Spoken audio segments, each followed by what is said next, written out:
Pelaksanaan pemilihan kepala daerah atau pilkada serentak di 11 kabupaten dan kota di Sulawesi Selatan dipastikan akan berjalan satu putaran sesuai aturan pilkada yang baru. Pemilik suara terbanyak akan jadi pemenang. Hal ini dipaparkan dalam rapat koordinasi pilkada serentak di 11 kabupaten kota di Sulawesi Selatan siang tadi.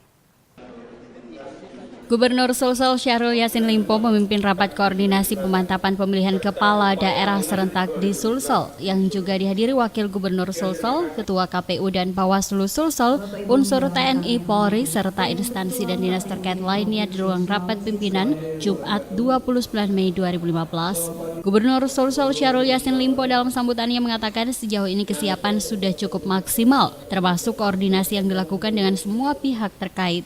Syahrul juga memastikan anggaran untuk pelaksanaan pilkada serentak di 11 kabupaten kota di Sulsel sudah siap dan sesuai untuk kebutuhan tahapan-tahapan pilkada. Pemerintah Provinsi Sulsel bahkan akan mengeluarkan anggaran taktis apabila di daerah tertentu mengalami kekurangan anggaran, meski semua telah dihitung dengan baik. Tentu saja anggaran tidak pernah bisa cukup, tetapi anggaran yang ada itu harus diefektifkan. Oleh karena itu bukan besar dan kecilnya anggaran, tetapi bagaimana anggaran itu memenuhi efektivitas yang direncanakan.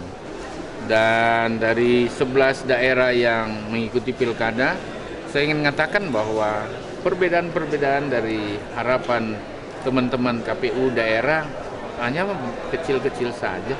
Tidak ada hal yang sangat signifikan untuk mengkhawatirkan kita bahwa anggaran tidak tersedia. Seperti jawaban tadi Bupati Baru. Sementara itu, Ketua KPU Sulsel Iqbal Latif menambahkan 11 daerah yang akan melaksanakan pilkada serentak yaitu Goa, Bulukumba, Kepulauan Selayar, Maros, Pangkep, Baru, Sopeng, Tanah Toraja, Toraja Utara, Luwu Utara, dan Luwu Timur. Pelaksanaan pilkada serentak yang pemungutan suaranya dilaksanakan pada tanggal 9 September berbeda pada 5 tahun sebelumnya karena dipastikan akan berjalan satu putaran dengan pemenang yang mempunyai suara paling banyak bukan berdasarkan ambang batas. Dan sesuai dengan Undang-Undang Nomor 8 Tahun 2015 dan PKPU Nomor 2 Tahun 2015 tentang jadwal dan tahapan pilkada, ditetapkan 9 Desember sebagai hari pemungutan suara serentak di seluruh Indonesia. Pemerintah Provinsi Sulawesi Selatan mengimbau seluruh masyarakat untuk bersama-sama menjaga tahapan pilkada berjalan aman dan lancar agar lahir pemimpin sesuai harapan bersama. Dari Makassar, Syarifuddin Hamzah, GoTV memberitakan. Mengantisipasi terjadinya kecurangan maupun keributan yang bisa terjadi pada pelaksanaan pemilihan kepala daerah serentak di Sulsel, Polda Sulselbar melakukan pola pengamanan tertutup dan terbuka dengan jumlah pasukan yang berbeda di setiap tahanan.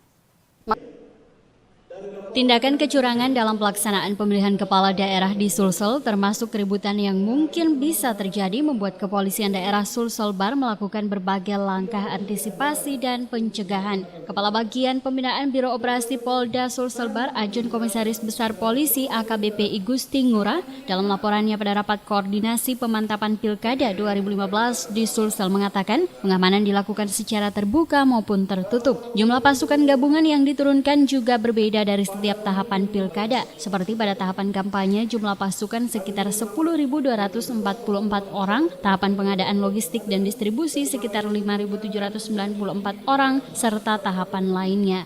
Pasukan yang diturunkan juga dilihat dari lokasi geografis, jumlah penduduk, tempat pemungutan suara atau TPS, dan lainnya dengan tetap memperhatikan skala prioritas.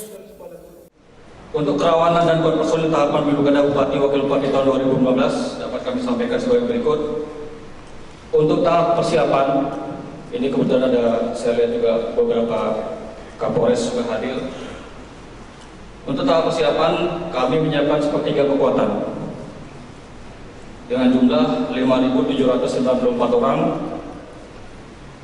Kerawanan yang mungkin hadir adalah data tidak akurat, pemalsuan identitas calon atau dari segi administrasi, kemudian distribusi kartu pemilih tidak sesuai, data pemilih ganda, unjuk rasa damai maupun anarkis, dan konflik internal parpol pendukung.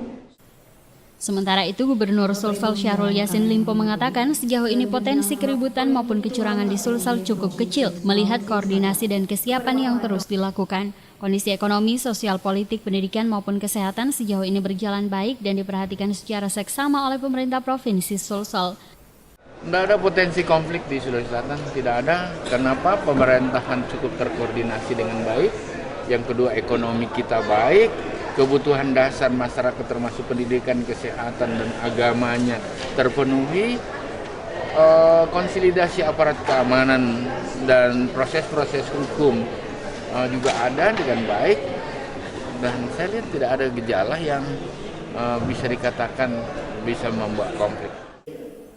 Pemerintah Provinsi Sulsel mengajak masyarakat untuk tidak mudah terprovokasi oleh pihak manapun yang hanya akan merugikan dan mencederai pesta demokrasi. Dari Makassar, Syarifuddin Hamzah, GoTV memberitakan.